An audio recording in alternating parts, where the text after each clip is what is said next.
pour l'ensemencer, la grâce de Christ retourne le cœur de l'homme pour y déposer la sémence divine. Le Christ est là, au cœur de nos vies. Mes frères, mes sœurs, cette bonne nouvelle doit être annoncée à temps et à contre-temps. Vive Noël, c'est accueillir Jésus qui vient. C'est lui donner la première place dans notre vie. La conversion à laquelle le baptiste nous invite ne reste pas un changement de fait. N'est pas un changement de fait. Cette conversion doit commencer par la reconnaissance de notre situation en tant que pécheur. Vivre dans le péché, c'est organiser notre vie sans Dieu et en dehors de lui. Et il faut que nous reconnaissions ça pour que le Christ nous accorde la grâce. Ne faites pas comme ce jeune homme d'un quartier, il part chez un monsieur pour voler, il saute la clôture. Et en descendant, il descend sur un chat. Le chien miaule et on l'attrape. On l'envoie en prison. Mais bon, il vole, mais il est bon. Il y a une maman qui décide d'aller lui rendre visite en prison. Quand elle arrive, elle lui dit, mon fils, mais tu as besoin de quelque chose, il faut lui demander. Il dit, viens, mais c'est pas ça. C'est le chat là qui m'a mis dans le problème. C'est le chat qui lui a dit de venir se mettre là. Si je ne descendais pas sur lui, il n'allait pas faire ce bruit et on n'allait pas m'attraper. Vous voyez quelqu'un qui ne venait même pas répondre.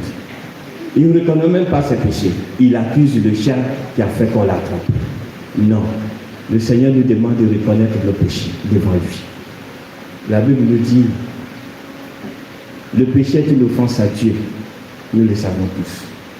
Mais quand un pécheur arrive à confesser ses péchés, ce qu'il dit se convertit en chant de louange. C'est pourquoi il dit, il y a la joie sous terre au ciel quand un pécheur se convertit. Et Saint Paul nous dira, là où le péché a abondé, la grâce a surabondé. Ce temps de préparation à recevoir le Messie est un temps aussi pour fréquenter, rechercher le sacrement de la confession.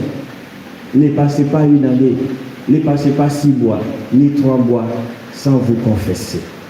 Si les prêtres de vos paroisses, ils peuvent voir avec eux, vous ne vous sentez pas à l'aise. Dieu merci, à Bassin, il y a beaucoup de paroisses et beaucoup de prêtres sur le plateau de Bassin. Allez-y et recherchez cette confession.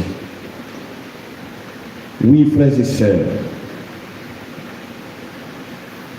comme je le disais, cette conversion doit commencer par la reconnaissance de notre situation en tant que pécheur. Vivre dans le péché, s'organiser notre vie sans Dieu et en dehors de lui. Ceux qui se reconnaissent comme pécheurs découvrent qu'ils ont besoin de salut. Ceux qui cherchent le salut doivent retourner à Dieu, le seul vrai sauveur. Et il n'y a pas de retour à Dieu si nous ne changeons pas notre cœur, frères et sœurs. C'est-à-dire notre façon de penser, notre façon d'être et d'exister. En résumé, il nous faut changer les causes de notre situation en tant que pécheurs. Une conversion de ce type, conversion, c'est-à-dire conversion de cœur, doit nécessairement être projetée dans les actes. S'il n'y a pas d'œuvre de conversion, si notre conversion ne porte pas de fruits, c'est un signe qu'en réalité, il n'y a pas eu de conversion. Le loup habitera avec l'agneau, et homme avec homme, et l'homme avec Dieu. Pourquoi pas nous, frères et sœurs? C'est à vous d'accueillir l'Esprit de Dieu. Ce temps de l'Avent est là pour nous rappeler que le but de notre vie en Dieu est de nous rapprocher toujours de lui et d'être branchés à lui. C'est le moment de renouveler notre regard en veillant avec le Christ dans la prière. Le Seigneur que nous attendons, frères et sœurs, est déjà là au cœur de nos vies. Il est présent en chacun de ceux et celles qui nous entourent. Et quand nous nous rassemblons pour l'Eucharistie, c'est lui qui nous accueille. Puissions nos frères et sœurs le reconnaître et lui donner la première place. Amen.